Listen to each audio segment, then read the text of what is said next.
Mutation है इसका, तो ये एक मॉडिफाइबल रिस्क फैक्टर्स हम इसको बोलते हैं कि इसको हम मॉडिफाई कर सकते हैं, इसको हम लाइफस्टाइल चेंजेस से, एक्टिविटी लेवल बढ़ा के, एक्सरसाइज एक्सेट्रा से, ये मॉडिफाइबल रिस्क फैक्टर है। कई सारे रिस्क फैक्टर कैंसर में ऐसे होते हैं जिनके लिए हम कुछ नहीं कर सकते, जैसे कि जेनेटिक रिस्क है।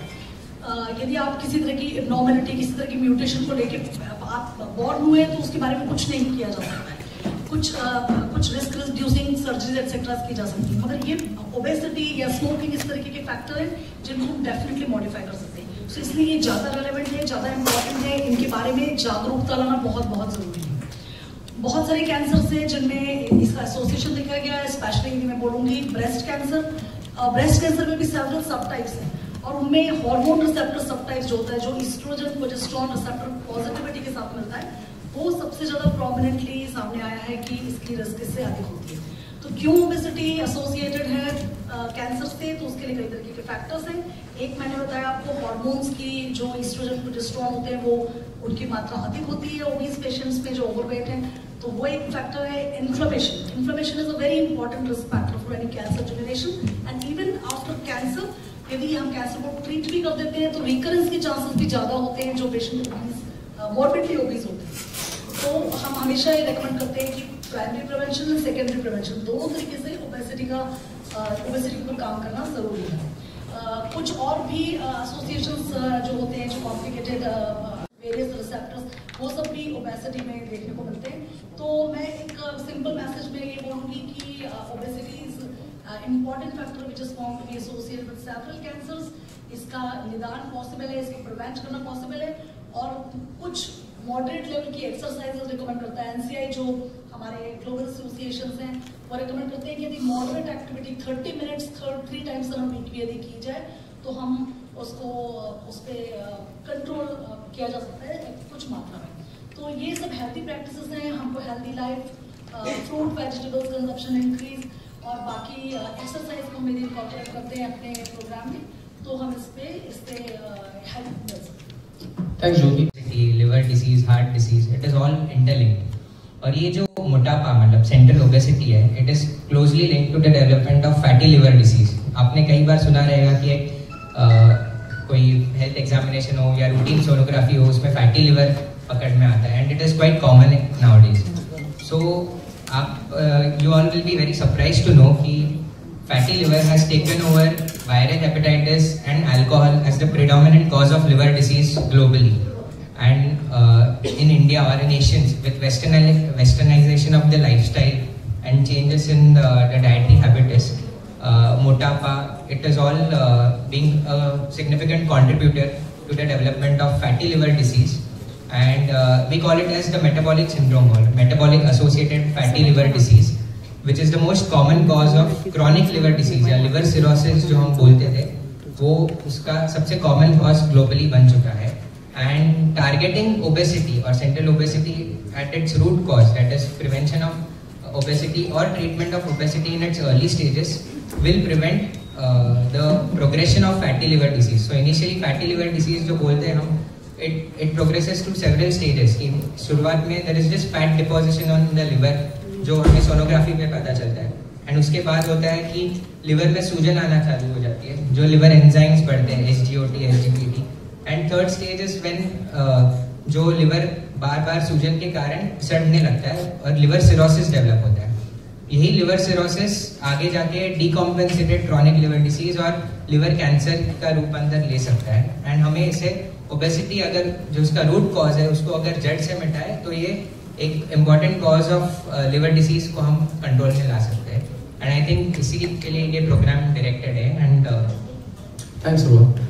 सो आप बच्चा जब पेट में है तब से उसका exposure to high sugar levels and high insulin levels is very critical.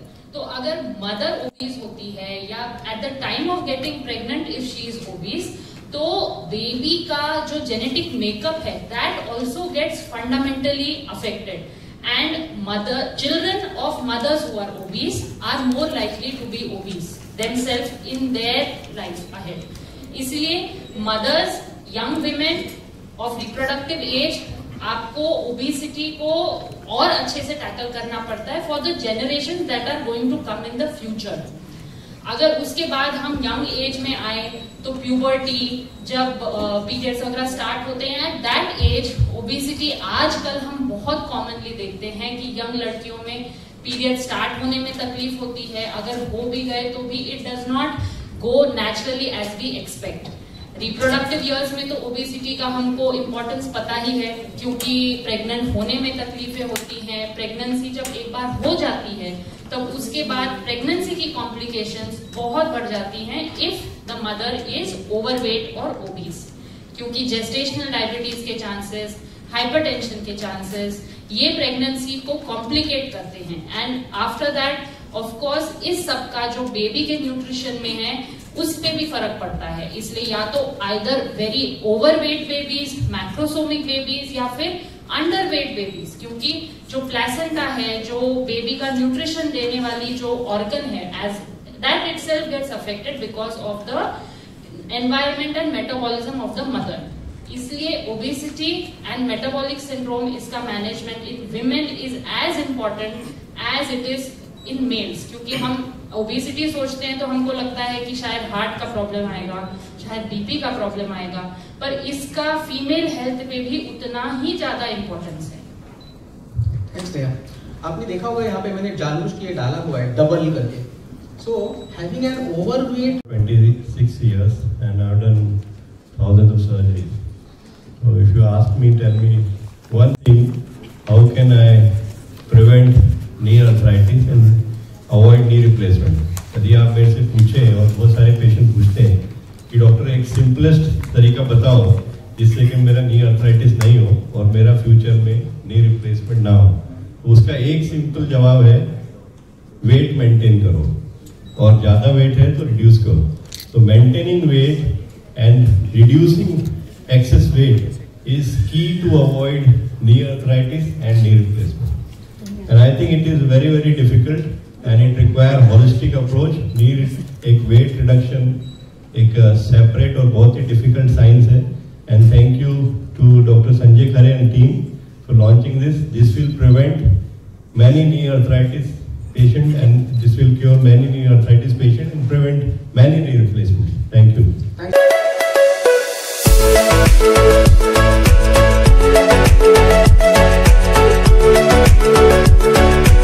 अभी हम लोगों ने जैसे कहा, पहले हम लोग पेशेंट्स को एनरोल करेंगे, उसके बाद उनका थोड़ा असेसमेंट हो जाएगा कि एग्जैक्टली हमारा टारगेट क्या है, कितना वजन कम करना है, कितना फिटनेस बढ़ाना है। उसके बाद हम लोग देखेंगे कि डाइट, एक्सरसाइज, अगर हो सके तो दवाइयाँ, और अगर बिल्कुल ज़रूरत पड़े तो हमारे पास सर्जन्स भी है। कुछ भी करके पेशेंट की सेहत अच्छी होनी है, वजन कम करना है और फिटनेस बढ़ाना है। पहले हम लोग देखेंगे कि पेशेंट का BMI क्या है। BMI यानी हमारे हाइट और वेट का एक रेशियो होता है। तो अगर 23 या 24 होगा तो भगवान नसीब, बहुत अच्छा। बट हम लोगों के देखेंगे तो तकरीबन 95% यहाँ के जो लोग हैं उनका BMI 25, 26, 30 के ऊपर भी हो सकता है। तो BMI अगर कम करना है तो जाहिर है या तो हाइट बढ़ाओ या तो वजन कम करो। हाइट बढ़ाना तो पॉसिबल नहीं है तो वजन कम करना पड़ेगा, बिकॉज अगर BMI 28 के ऊपर गया तो बाद में घंटी बजने वाली है। हार्ट अटैक, पैरालिसिस, कैंसर जो मैंने कहे वो सब बीमारियां होने की दाट संभावना है। तो हम लोगों को ये सब कम करना ही है। तो वजन अगर कम करना है तो फिर हम लोगों के पास एक BCA करके मशीन होता है, बॉडी कॉम्पोजिशन एनालिसिस। उसके ऊपर हम लोगों को मालूम पड़ता है कि एग्जैक्टली बॉडी में चर्बी कितनी है, क्या है, कहाँ पे फंसी हुई है।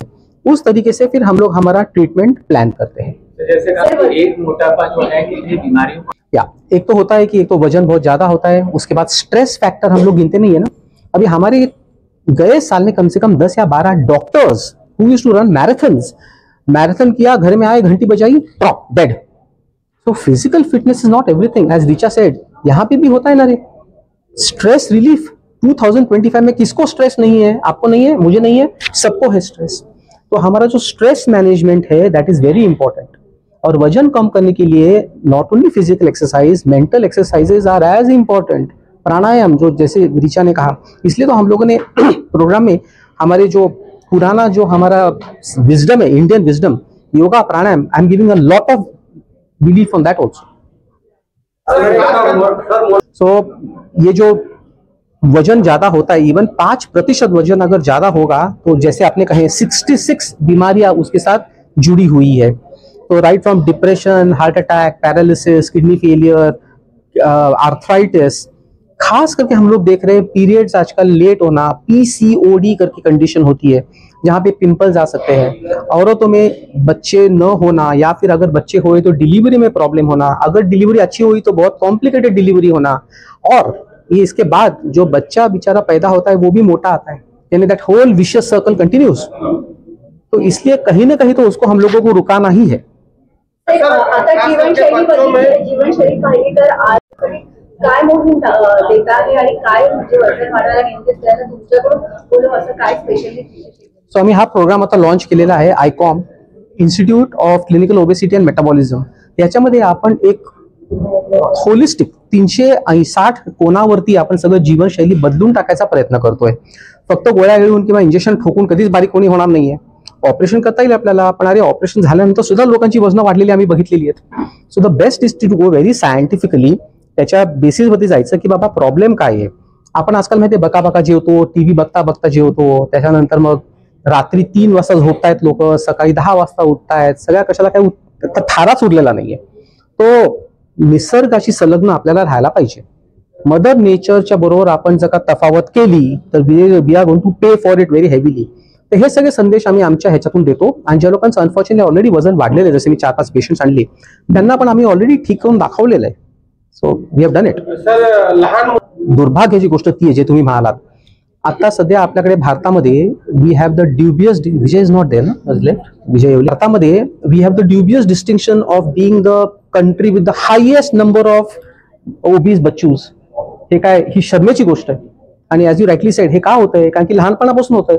आता आमच्या लहानपणी अख्ख्या एक 50 लोकांच्या वर्गामध्ये एक फक्त बिचारा जाडा असायचा, त्याला लोक जाड्या जाड्या कोण ओरडायचे।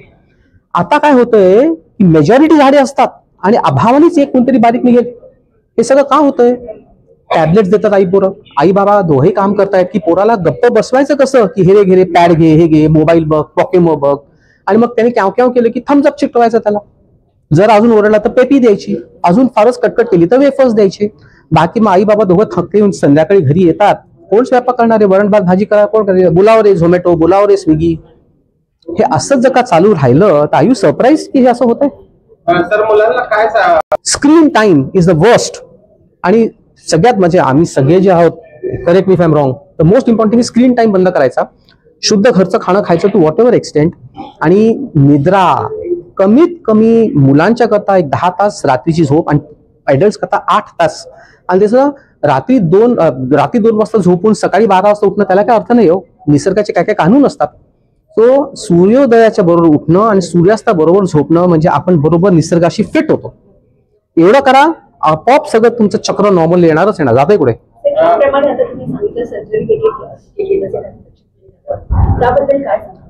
आता सर्जरी कधी कधी अपरिहार्य असते।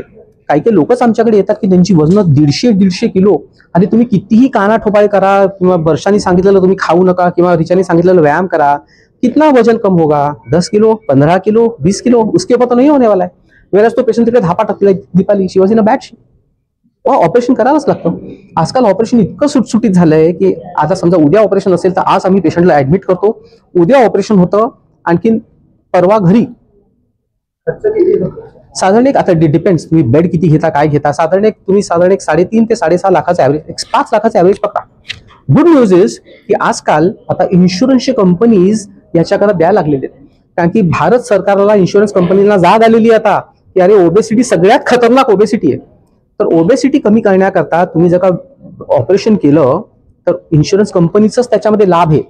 इंग्लंडमध्ये त्या लोकांनी विचार केला की इतके ते लोक NHS मध्ये ते लोक जे पैसे खर्च करायचे इन्सुलिनवरती किंवा कोलेस्ट्रॉलच्या गोळ्यांवरती, त्यांनी सांगितलं लोकांना पकडून तुम्ही ऑपरेशन करा, आपले खर्च कमी होतोय।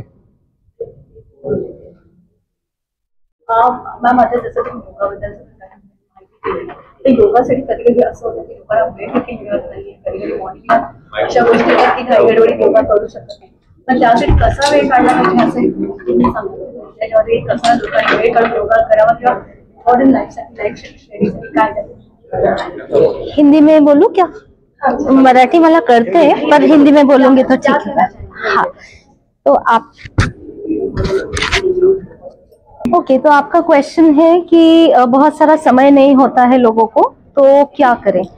समय एक्चुअली निकालने से सब कुछ होता है। मेरे क्लासेस अगर होते हैं तो सुबह 6 बजे भी समय होता है, करने वालों को 5 बजे भी समय होता है, लेकिन समय सिर्फ 24 घंटा है सबके पास। जो लोग कर रहे हैं उनके पास भी 24 घंटा है, जो लोग नहीं कर रहे हैं उनके पास भी 24 घंटा है।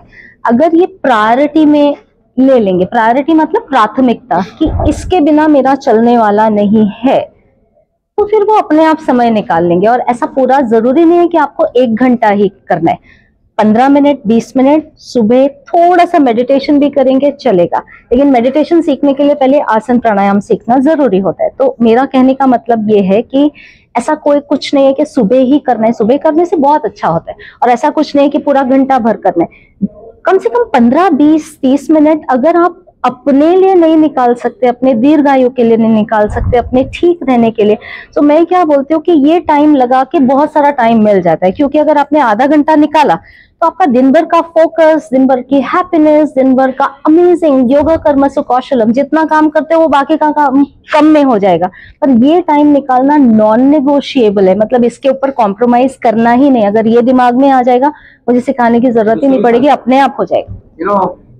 प्रॅक्टिस प्राणायाम एकदा धमकी लागली ना, Exactly. योगा केल्यामुळे जो आनंद प्राप्त होतो, की मग काय हार में काय, मैं पहले हे करूंगा बाद में मैं बात करूंगा, सो ते खाल्ल्याशिवाय काय आपल्याला कळत नाही। पण लेट मी टेल यू, जे काय तुम्हाला श्रम पडतील ना ते पहिले 1 आठवडा 1.5 आठवडा पडतील, त्याच्यानंतर एकदा ती तल्लफ आली की then you keep wanting. And this will tell you about some brain increasing peptides.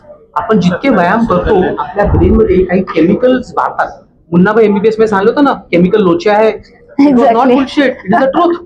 Exactly, brain की केमिस्ट्री चेंज हो जाती है उसमें, ब्रेन का स्ट्रक्चर बदल जाता है। और आप सुबह जो अगर आपने कुछ स्पेसिफिक स्ट्रेचेस हैं अगर वो कर लिए, आपका दिन भर इतना प्रसन्न जाता है और आपका दिन ऐसा सेट हो जाता है, फिर उसके बिना आप रह नहीं सकते। पर करना, शुरुआत करना होती है। तो resistance is for the first 1.5 एक पॉइंट आहे, सो मी पण योगा टीचर आहे, रिचाची ओळख माझी तेव्हापासूनच आहे। सो योग हा word, what Richa is saying, योग हा वर्ड या योग ही शब्द use union of body and mind.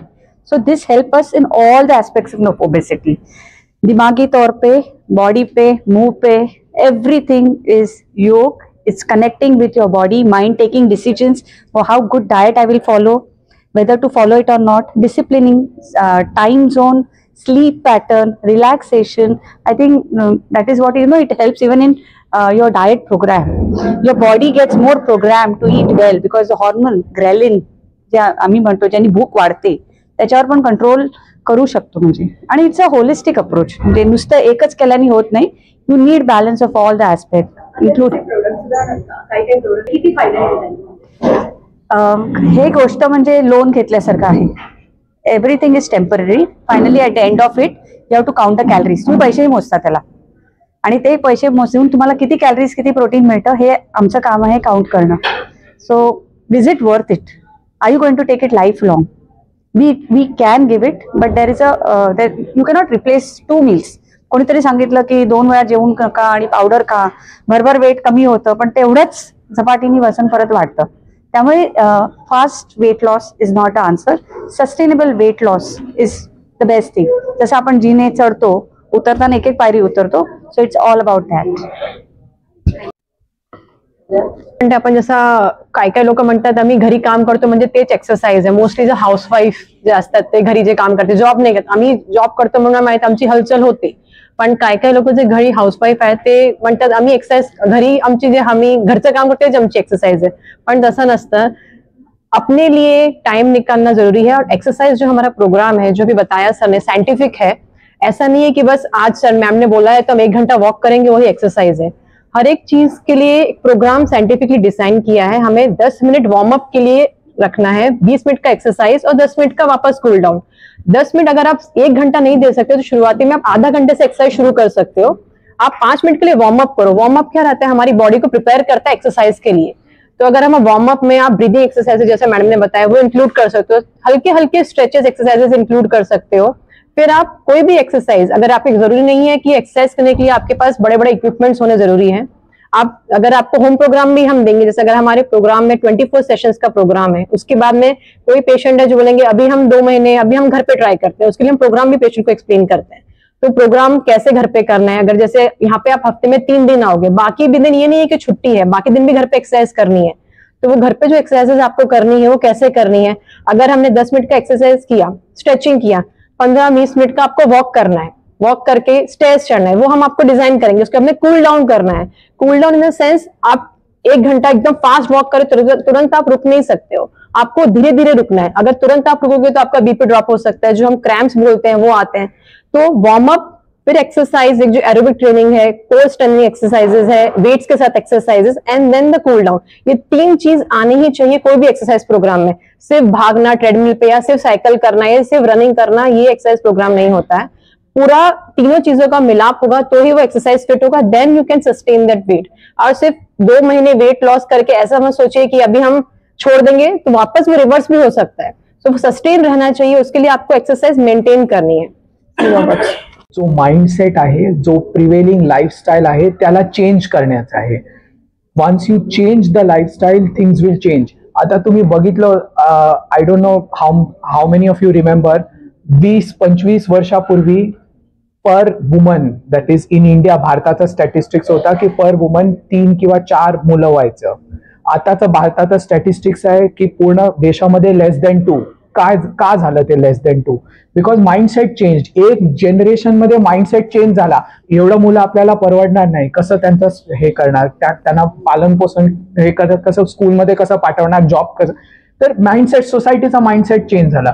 तसाच आमचा उद्देश हे आहे फायनली की सोसायटीचा माइंडसेट चेंज व्हावा, एक होलिस्टिक प्रोग्राम त्यांना द्यावा की त्याच्यामध्ये मेडिसिनचा गरज पडलं तर मेडिसिन, पण डाएटमध्ये काय हेल्दी आहे ते खावा, हेल्दी लाईफस्टाईल कसं करावं, स्ट्रेसला कसं हे करावं, फिजिकल ऍक्टिव्हिटीला आपल्या डेली लाईफमध्ये कसं इनकॉर्पोरेट करावं, ते सगळं जोडून आम्ही एक प्रोग्राम आणलेला आहे। आणि I am sure, 100% sure that this will be a template. बाकीचे हॉस्पिटल्स, बाकीचे हे हेल्थ केअर इन्स्टिट्यूट्स पण आम्हाला बघणार, and they will, because this is the need of the hour. आपल्या कंट्रीमध्ये obesity is a serious problem amongst adult people, now amongst children as well, आणि ते ऍड्रेस करणं खूप गरजेचं आहे। गव्हर्नमेंट लेवल पण आहे आणि प्रायव्हेट लेवल पण, सामाजिक लेवल पण, इंडिव्हिज्युअल, फॅमिली लेवल, प्रत्येक लेवलवर ते ऍड्रेस करण्याची गरज आहे। ते आमचा एक उद्देश आहे या प्रोग्रामचा। प्रधान साहेब चेअरमॅन त्यांनी पण सारखे सगळे आम्हाला संदेशच पाठवले होता। आता हे हे टीबी वगैरे सगळं ठीक आहे, पण more important in 2025 is obesity, most important. आजची उद्योगनगरी न्यूजला सबस्क्राईब, बेल आयकॉनला प्रेस करा, लाईक, कमेंट आणि शेअर करा।